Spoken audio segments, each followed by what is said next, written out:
Welcome back. In this video, I'll show you how to display and hide the HUD during matches in Marvel Rivals.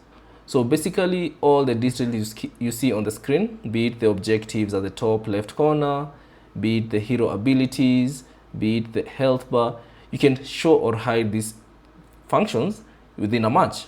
So on PC, if you want to hide these sections, or if you had to hide everything on the screen to have a clean screen, all you have to do is press CTRL plus M, and now it will hide everything on the screen.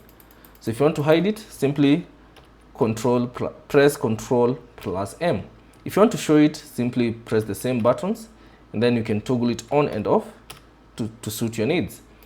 If you're on console, there's no button that is assigned to hide the UI or the HUD, but you can simply assign it yourself.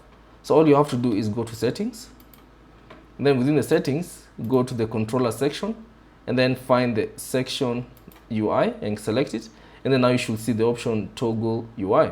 So since it's not assigned, you can click on it, and then if you're on console, simply assign that button, and then once you're done, when you go back to a match, that is the button that you'll use to show and hide the HUD during matches.